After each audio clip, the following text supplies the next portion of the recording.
Good morning, good afternoon, good evening, and Happy New Year. Jack, Conrad, this is the 45 week 17. 2 matches today. But yes, Happy New Year and goodbye 2020.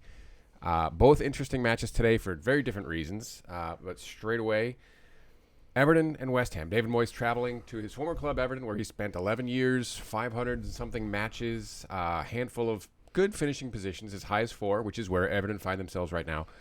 Everton have won 4 in a row, but they have not played since Boxing Day, the 1-0 against Sheffield United, as the match against City was postponed due to COVID protocols. It's rare for a club this time of year in the Premier League to have almost a week off, pretty much a week off between matches. So they will probably be at full strength, although Richarlison back, probably no James Rodriguez, Gignac, or Allen still due to injuries. West Ham did play Tuesday and will be rotating a bit more than Everton, coming off 2 draws to Brighton and Southampton, leaving them in 10th. Maybe we'll see Ben Rama and Mikel Antonio alongside one another today. We've talked about this a lot. Can't quite figure out Moyes' selection choices here when it comes to specifically Ben Rama. Antonio's been hurt. Ben Rama's been one of the more aesthetically pleasing players in this West Ham side. They've been a pretty good team so far this year, overperforming probably where we expected them to be in 10th place, and Everton even further than that, all the way up. In 4th place with a chance to go clear in 2nd if they win their game in hand.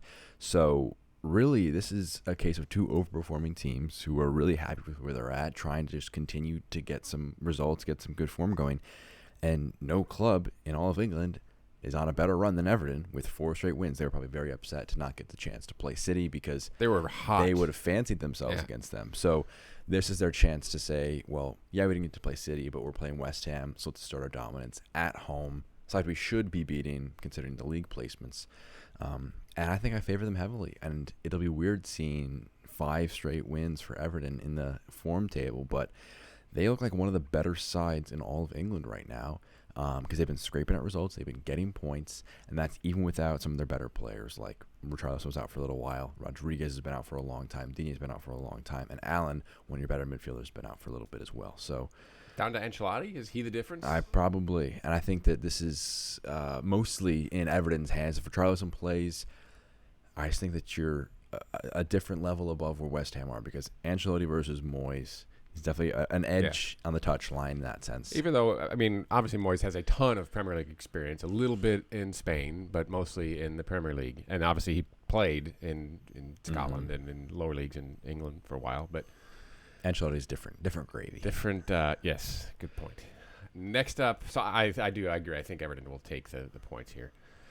Really interesting match here. Number 2 in the table versus number 5, separated by just 4 points. Aston Villa do have the game in hand. They have been much more solid defensively than United have been, giving up just a 1 goal per match, basically. Both 3 wins and 2 draws over the last 5.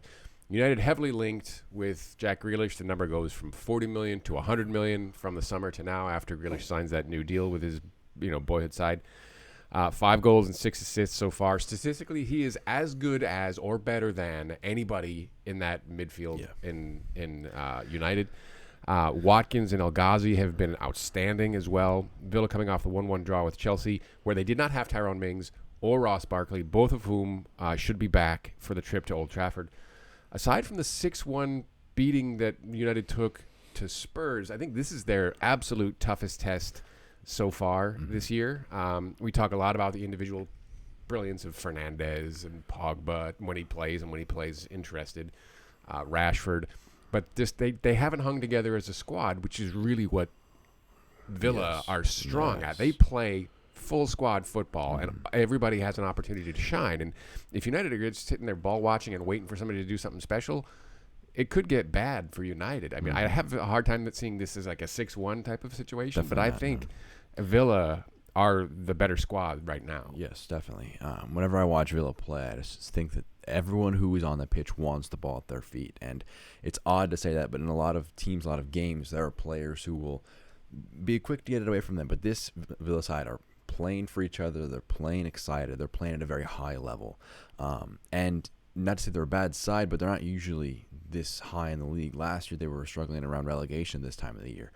So they are taking everything in stride. They have one of the better players in the entire league in Jack Grealish, so they have that in their locker. They've got a phenomenal amount of of first-team talent. Their depth isn't the greatest in comparison to United and other clubs, but when they have their first-team guys, which it looks like they might be able to with Mings and Barkley back, they're one of the better sides in this league. They've shown that they can take it to the big side, 7-2 against Liverpool.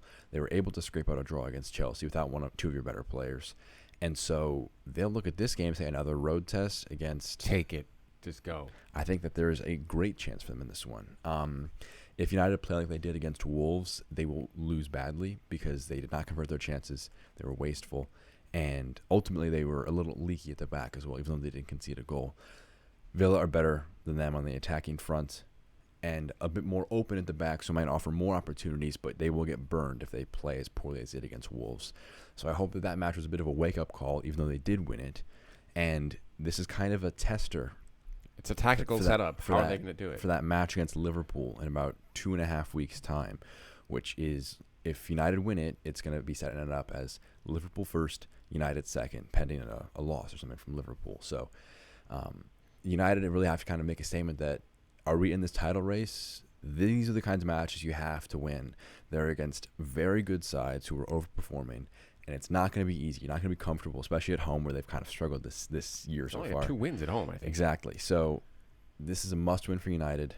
And for Villa, you're almost playing with house money. You're not too concerned. Go get the 3. But I think they can definitely get the 3. I think they're going to come out aggressive, and Dean Smith's going to have these guys fired up and ready to go. Wouldn't surprise me at all. That'll do it for the first 2 matches of 2021. Jack, Conrad, this has been the 45. Please let us know what you think in the comments. Please like, subscribe, look for us on the Twitter at the 45. Take care now.